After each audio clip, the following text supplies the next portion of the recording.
All right, so the recording has started. So this is the July 17th, 2018 Rook Community Meeting.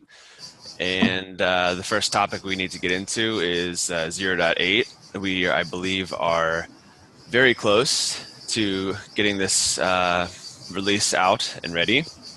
And I think the last image we have in the milestone here is about the ARM64 image having AMD 64 binaries. So is there anyone that can provide a status on that? Yeah, well, I've looked into it some on Friday. I know Bassam looked at it. The ARM64 build is still failing, but I'm a little confused about why Jenkins succeeded though. Uh, Bassam, do you know why Jenkins succeeded, but locally I don't. builds I failed? maybe it's caching, image caching. I didn't look at it. Yeah, There was a logic bug in the makefile, and that's fixed now. Um, but Can you explain what that bug was, like how this happened in the first place?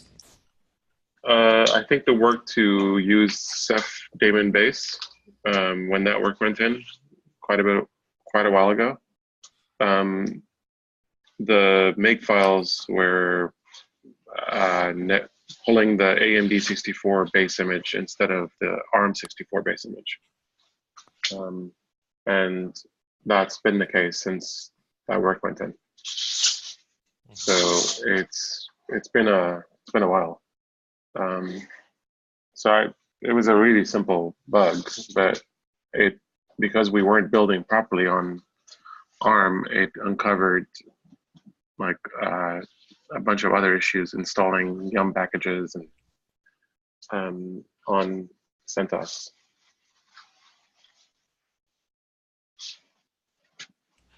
Got it. And do we know what the next steps are for continuing to make progress on this particular issue?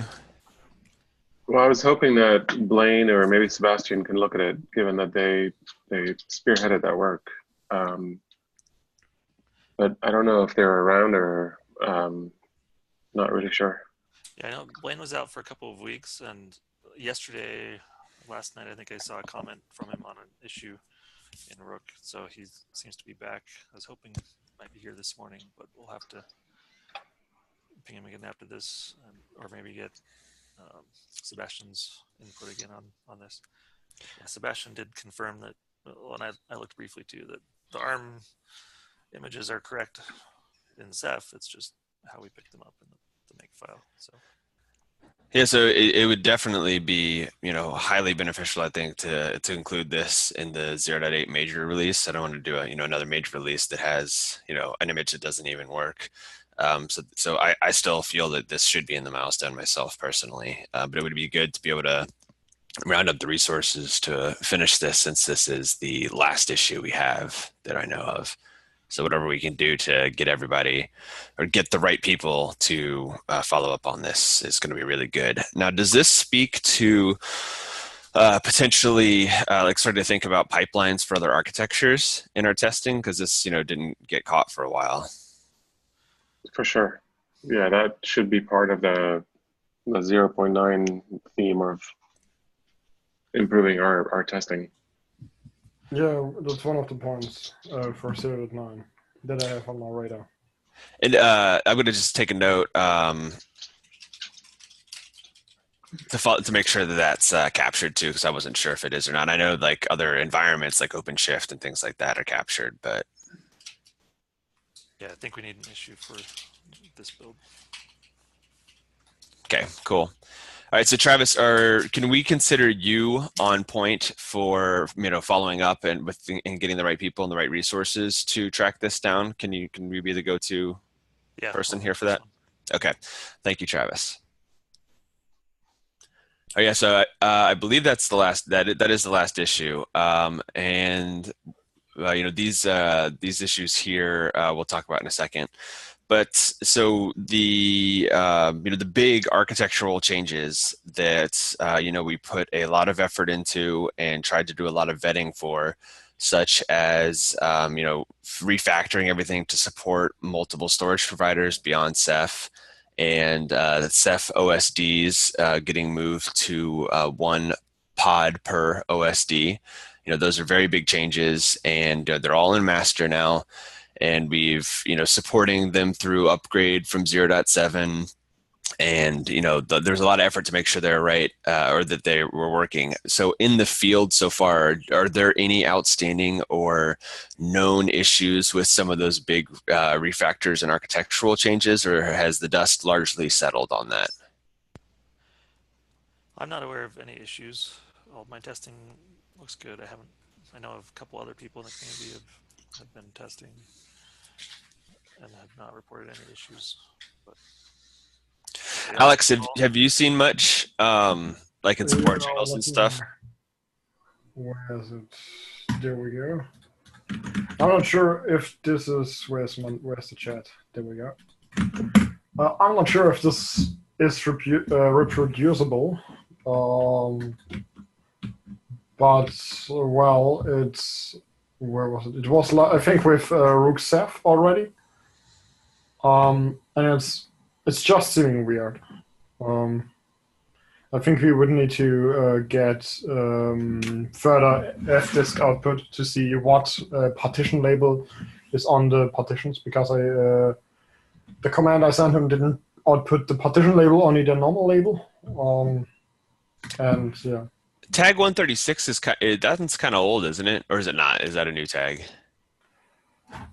Oh right. I thought we're in the 200s now. Oh yeah.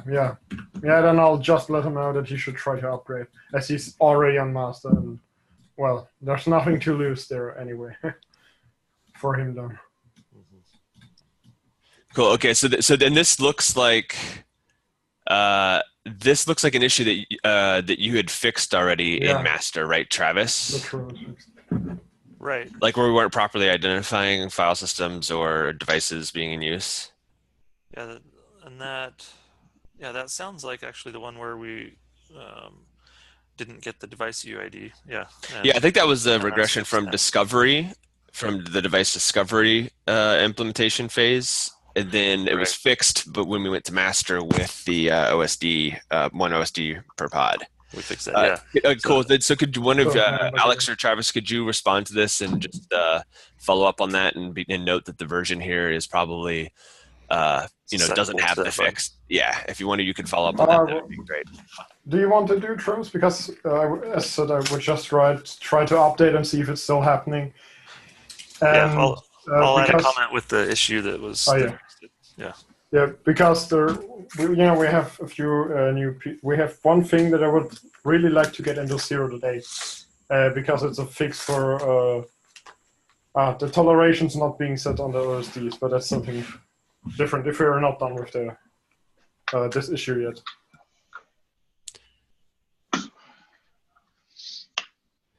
Alex, so you're saying that there's an issue that you want to make a case for being in 0.8?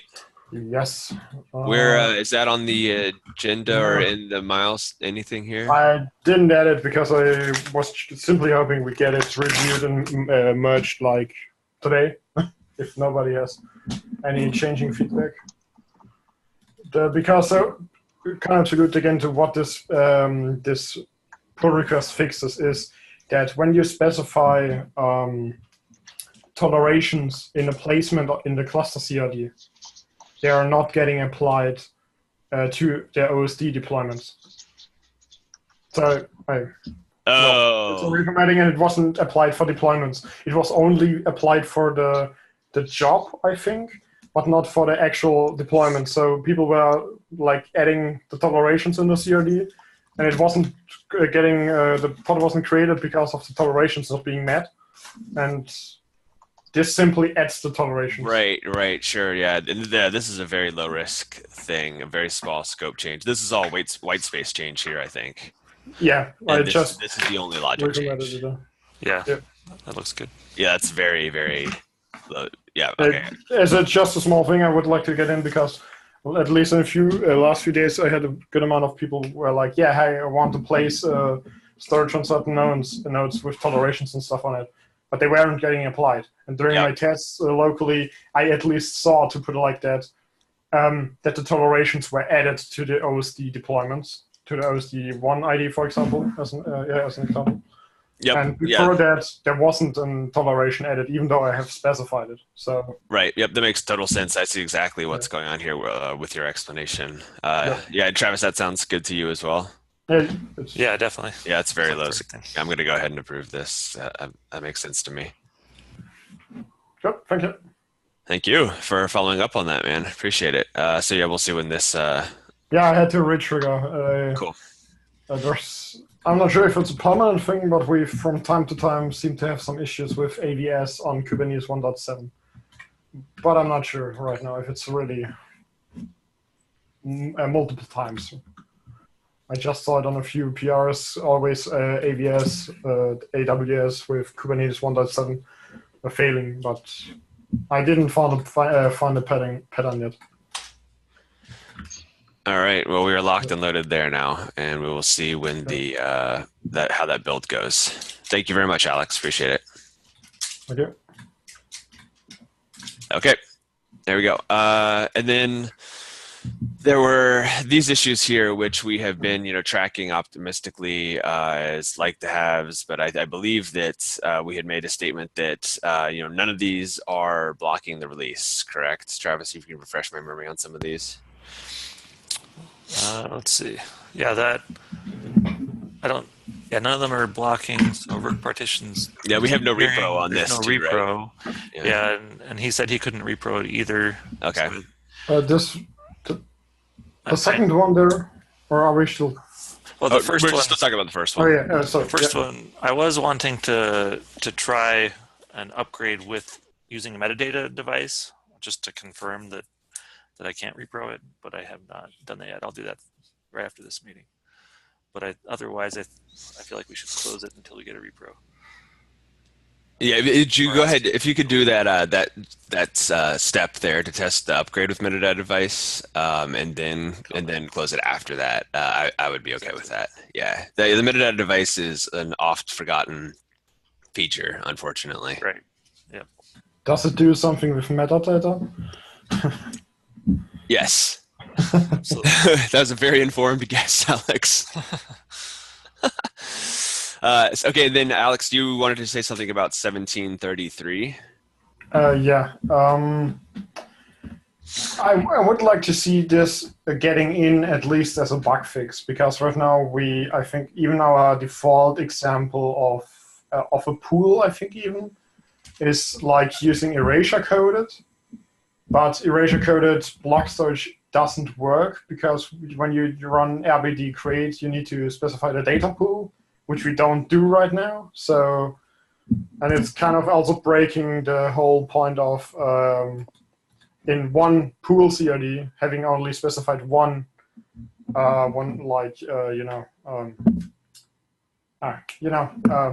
you need two pools in the end, one for the metadata and one for the actual data. And we currently don't have a way of specifying two pools, metadata and data pool, in the storage class in the end. Then. So is there? Like that would require a little more thinking, or a little. Yeah, it's a bit more thinking. Yeah. But maybe in a dot release. Yeah, definitely. We should try to get it in as a dot release. Mm-hmm. Yeah, it sounds like from the scope there that I would not hold the major 0.8 release for it, especially if we are able to get the the ARM64 packages done, and we've done all our testing, and we're very close to signing off on it. I would not hold the 0.8 for this. And I think so the example as on the as written on the in the documents, it uses replication for the block storage pool, right? Right. Yeah, Alex, did you say there's a sample somewhere with erasure coding as the default?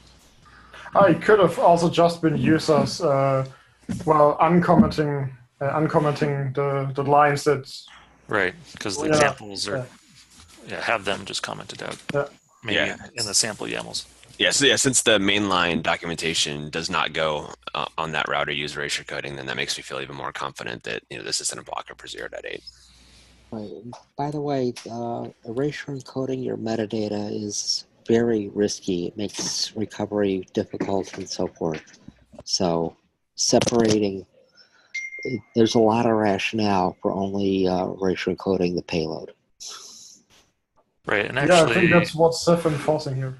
yeah, It's Ceph basically enforces it. doing. Yeah. Yeah, I can't run it avidly create on any erasure coded pool unless I specify or metadata or the data pool. I think I documented it in the issue, which you need to specify which must be replicated and not erasure coded.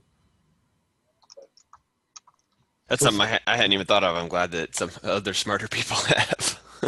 Thanks, Caitlin. And then, so this last issue here about the failed monosert. Now, that was from fixed in a Ceph Luminous dot release, right, Travis? And now do we have that, or what's the status of that? And I saw a whole bunch of talk about Ceph release builds. What's going on there? Yeah, so with this one, the .6 release was supposed to have it. Well, the .6 release actually, it was built. I don't think it was officially released because they found another issue with it. So they're working on a .7 now, which should be out any day. So this one shouldn't be hit near as often now because we have a flag that you must set to use multiple file systems. You know, the operator has that flag now. So without that flag set, you can't hit this issue. But I would suggest when the .7 release comes out, we either pick that up. Well, maybe pick it up in a dot release instead of with this release, unless the timing works out. But yeah, the .7 release would have the fix for this. So, And when did you say that the .7, the Ceph .7, Luminous .7 would come out? it's any day now. They're trying to get it out quick since .6 had a regression. Oh, okay. And that regression made it out to the field? I don't know that made out of the field. The build was built, but But the package is published? I didn't. Yeah, I think Yeah. it was actually released, Yeah. but we're just advising people not to use it. I see. That's what it is. Okay. Thanks, Dan. Yeah. Thanks. Okay, so yeah, so then let's leave this on this board here. You know, it's to continue tracking it like that. And you know, if we do a dot release or something on the Rook side, then that'll come along, right? Right. Okay, so that's everything that was on this board here. So a couple other things for 0.8. We have Travis and I went ahead and defined a release criteria for getting releases approved and published.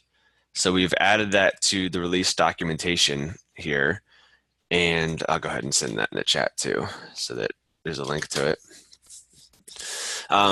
And so this is the criteria here that will, first pass at least, that we will use to make sure that the release is of a certain quality and, all these important items have not been forgotten, and, everyone has signed off on the release that needs to approve it.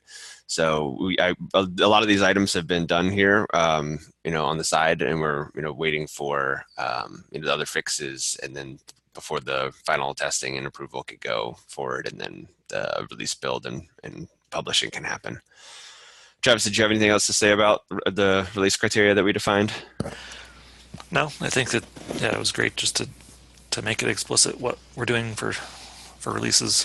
So yeah, and feedback welcome to make sure we get the high quality or the higher bar. And then the other thing I wanted to talk about real quick too is that now project status. So before we had been declaring a single project status for the entire Rook project. And now that we have various storage providers being supported, like Ceph, and then in addition to that, Minio and CockroachDB so far, and Rohan's working on NFS. We need the ability to be able to version them independently and, kind of specify or describe the maturity level of each of those different storage providers and the support for them on an independent basis. So we are no longer using a project status for Rook as a whole, but we will be talking about the support for each storage provider. individually.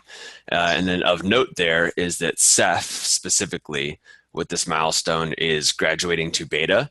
And what that's saying is we're making a statement that the types, the Ceph types, the API that we surface for Ceph is going to be at a certain level of stability going forward, where if there are changes to it, then we expect to support those with migration or upgrade through upgrade, such that the Ceph types should honor a backwards compatibility. The other types, Cockroach DB, are still very early days and still alpha support. Basically overall, Rook itself does not have a status. It's by storage provider now. So one issue with this, Jared, is that we have the concept of channels for releases. So like our charts and our binaries and all of that stuff goes to release channels that are currently marked as beta and alpha. And I think we need to think about changing that to be just like stable or something. Yeah, we tried capturing that in this particular issue here, Bassam, 1885. Did you have? I missed that. Yeah. Oh yeah. So okay. yeah, we're capturing it there, and so that came up in I think one of Travis's recent PRs, where the Helm chart we want it for Ceph. We want the Helm chart to also be in the beta channel. But the whole process of promoting to beta is going to take the other storage providers along for the ride. So what Travis and I decided there, is basically just remove the beta image tag that gets published for Cockroach and Minio. I think we should just remove the channels. We're going with the model where we are. The whole repo doesn't have a status, so you should just look at the CRD types for status. CRD versions for status. You're saying just use a consistent, stable release, or just repo. That's right. And well, we'd leave master and build because those are like dev channels, right?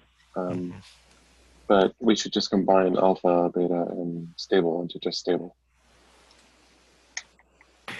Doesn't this in general sound like in combination, with the whole test pipeline changes that we hope to do for 0.9, the improvements there? Yeah, this can wait for 0.9. I'm just pointing out that it's. I'm just meaning that it's. I think we could do it in one step with by overhauling the whole test pipelines, and with that looking in regard of parallelity and stuff with the bullet jobs and everything, to just take a look at this, that we either can even version stuff separately and so on without triggering releasing other parts. There's a trade-off here that when you're developing something that's trying to catch up, not being forced to operate at the same level is actually quite advantageous. Even if it's going to slow down your how quickly people run tests with your branch. The not being forced to be prematurely mature is quite valuable. Yeah, and that's so Caitlin, I think that's achieved by marking the CRD types, the resource types, as alpha. So if you were to add an Accenta, you'd mark them as alpha. And I think that totally achieves what you're saying. And you could decide how long you want to go before it goes to beta. We're just, the granularity is no longer at the whole repo, it's now at a resource level. That's what's changing. It's resource granularity for versioning. I'm just confirming that that's useful. It's the Kubernetes way. If you have multiple resources, they version the groups of them, or sometimes individual resources. And that's where we're living on that model today with all other Kubernetes resources. Yeah, it sounds like Caitlin approves as well. Okay, I think that was the end of things that I particularly wanted to talk about. I didn't see much other updates to the agenda doc besides starting to talk about this topic here. So let's see. Are you online? Yes, I'm here. Hello, everyone. Hey, how are you doing? I can hear you good. All right, that's good. So my name is Yanis, and I contacted you on the Slack channel, and I want to explore the possibility of building a Cassandra operator on top of Rook. So let me give a little context. I'm doing this project for my diploma thesis, and I think Cassandra is a good fit, first of all, because it's a very popular database, and second, because there is very little automation right now in the out-of-the-box Cassandra. I don't know about the enterprise editions that various vendors may offer, but the default installation of Cassandra needs very much manual intervention in order to work correctly. I saw Rook, and so it had a very robust community, and it seemed like a quickly evolving project. So I thought maybe if I could fit this operator into the whole project, it would be better maintained, better tested, and more used.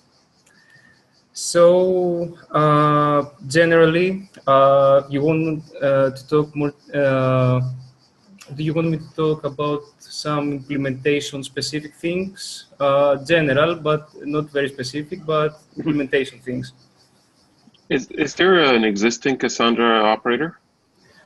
There are several existing Cassandra operators, but none of them is in a working state, if you will. I see. And are they actively maintained, or is it just kind of just Some older versions?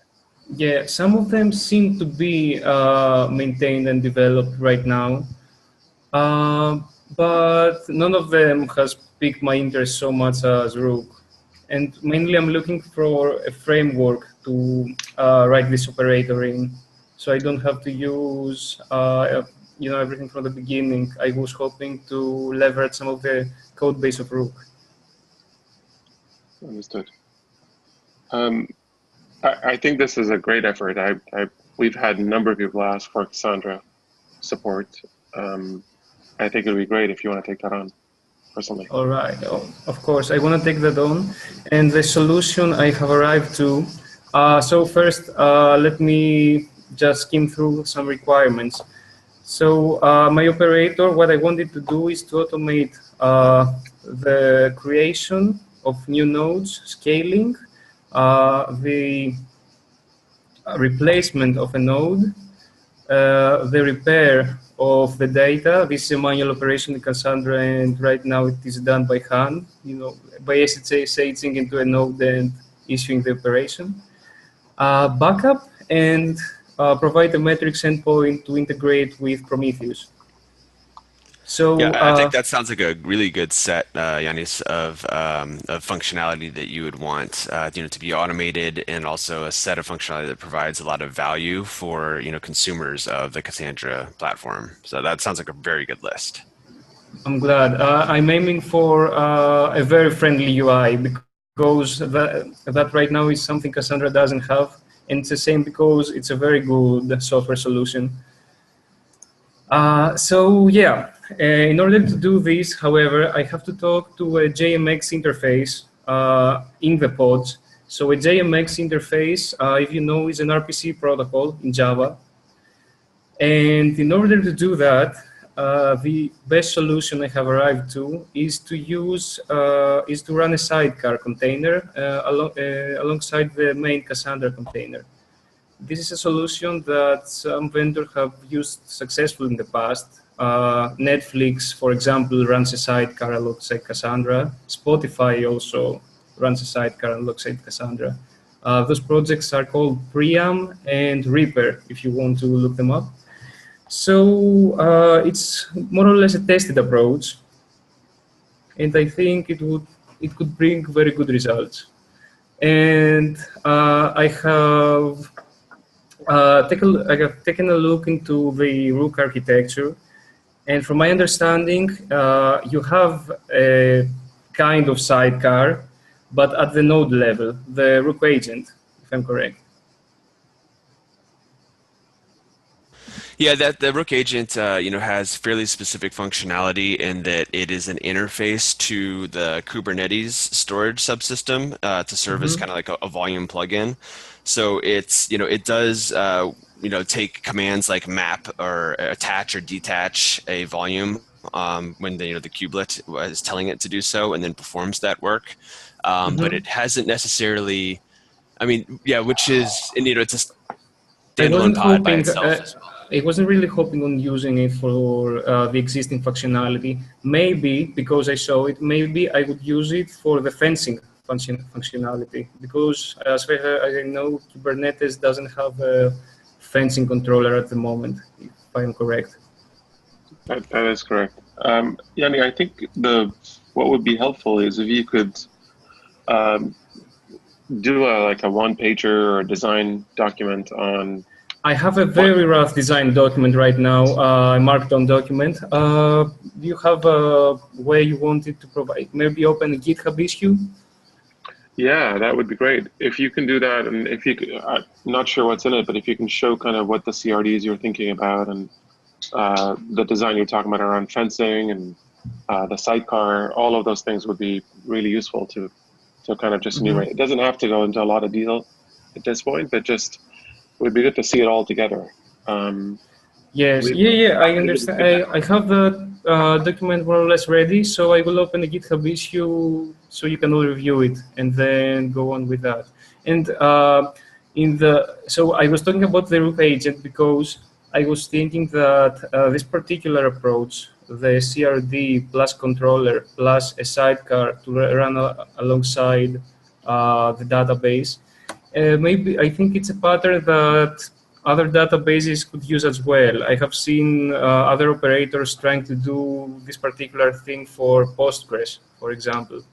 So one of my hopes for this undertaking for Cassandra operator is by completing this project, I should be able to provide a generic implementation of a sidecar that other databases can extend to integrate with Rook and Kubernetes.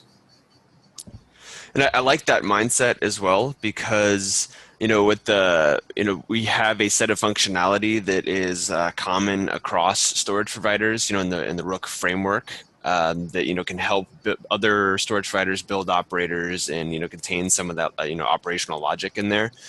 And so if any further steps to, beef that up or add functionality in it that can further help other storage platforms in the future is definitely an initiative that I support wholeheartedly.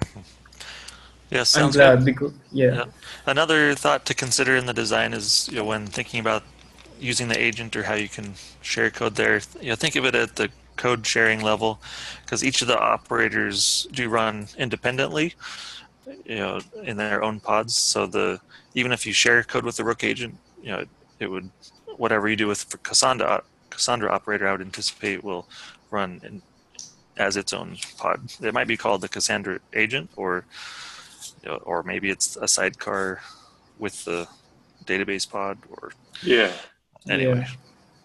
I'm imagining it will be both the CRD and the controller and the sidecar for more fine-grained control over the process.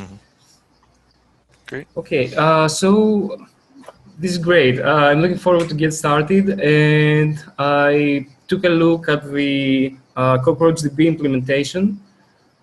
I see there is a lot of code and a lot of concepts from the Rook libraries. Would you have any recommendations on how to better learn about the library of Rook and how to use it? Maybe take a look at the CockroachDB implementation, or maybe there is some documentation on that. I don't know.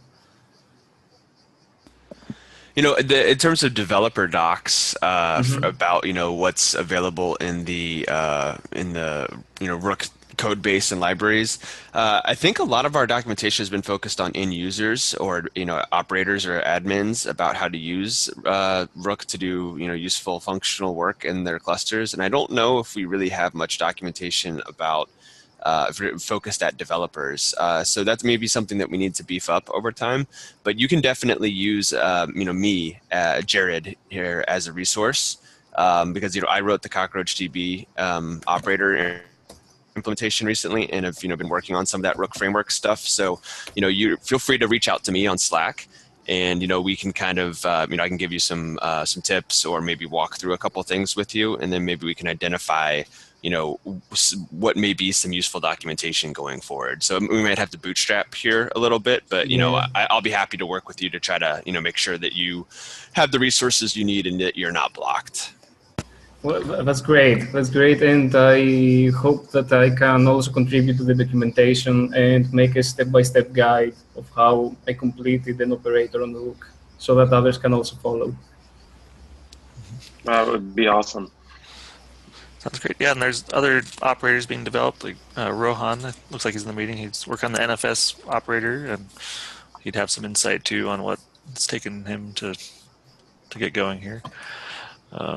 But yeah, or if you put questions in the dev channel, then others can chime in too in Slack. Yeah, the dev Slack channel has a lot of useful resources that know the code base pretty well.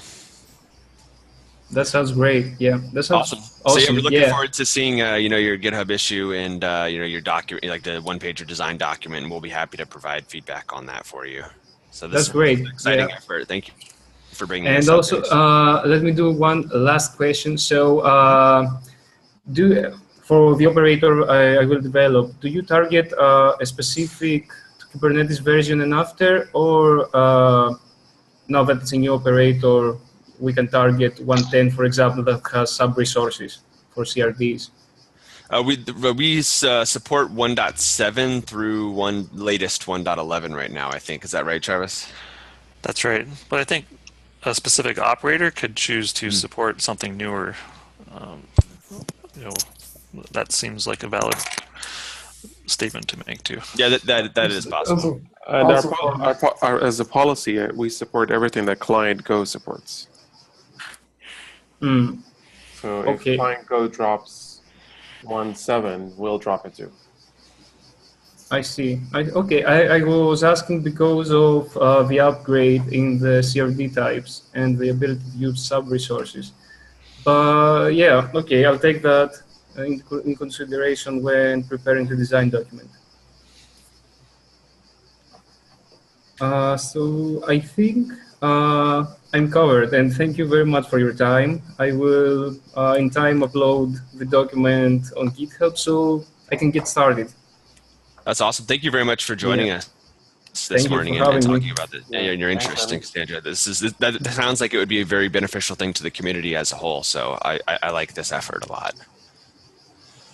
So I think we already talked about this pull request here, and this is an action item we captured. So there wasn't anything else left in the agenda. Was there anything on someone else's mind that needs to be brought up? Yeah. You go first. Yes. Hello. Hello. Yeah. Can I quickly talk? Sure. I just want to introduce myself. My name is Indra Haryono. I'm the person who submitted the feature request for Rook.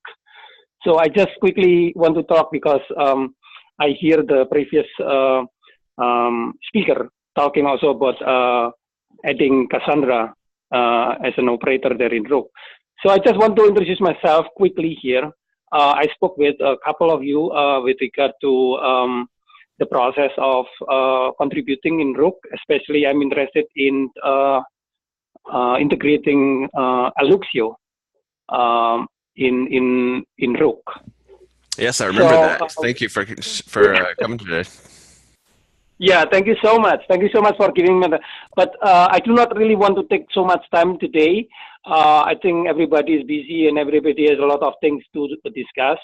I'm pleased really to join the community, and I would like to contribute, especially in integrating Aluxio into Rook, and I am actually preparing now a kind of draft design for this.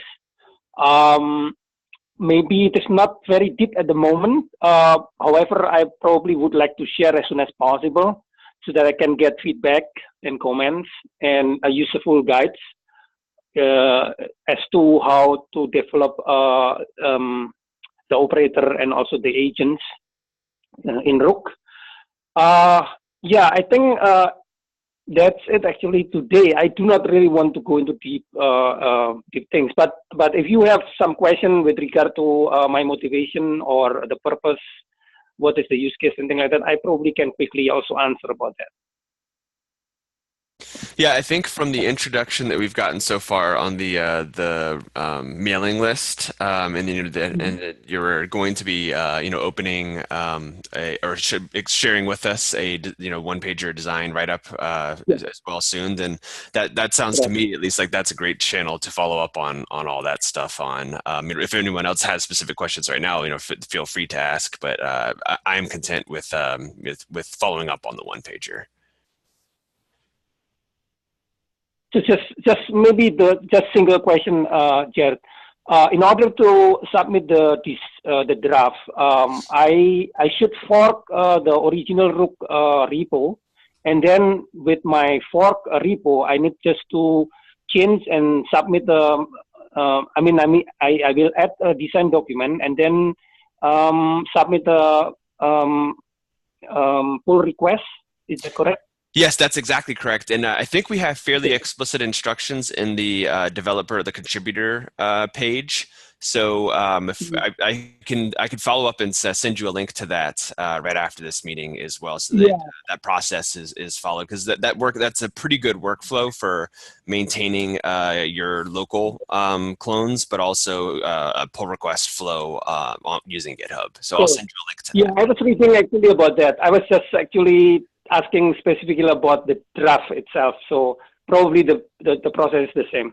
Thank you, though. Yeah, I think so. Yep. Awesome. Thank you. All right, Alex. Anybody? Oh, go ahead. No, I'm done actually. I'm just asking if anybody has question about quickly about Aluxio and how I'm thinking why it is useful.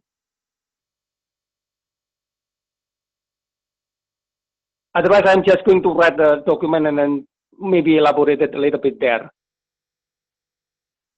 That would be great, Indra. I think starting with a design doc is a good place to go. Okay. Thank you so much, guys. Thank you. Thank you very much. Alex, then you wanted to share something as well, was it? Yeah.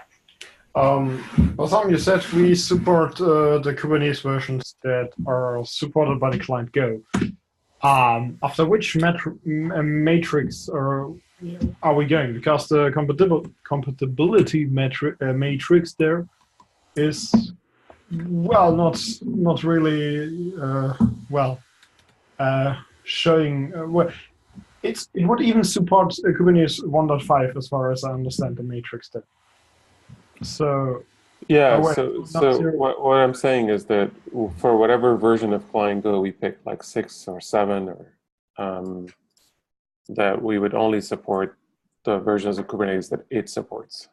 If that makes sense. Yeah, but if you take a look at the matrix, it's not really saying there that it's not supported. It's only like, yeah, if you're on a more up-to-date version, it could be that new objects are there which are not compatible with the old Kubernetes.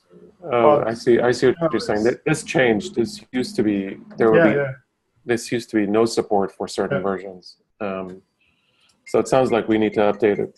We need a policy around what versions we need. Yeah, because I kind of only wanted to say there for 0 to 9, I'm personally thinking we should, well, to put it like that, drop at least one Kubernetes version per release, depending on how long we took. Well, honestly, I think the OpenShift is the one that lags the most. So we need to think about that. I believe their last version is still in 1.7. So. Oh, well, yeah, okay. Yeah, I see the point. Yeah. Yeah. Okay. Now that cleared up my question. All right. Any other topics from anyone else? Just one brief mention that problem with the OSDs not restarting when the node restarts.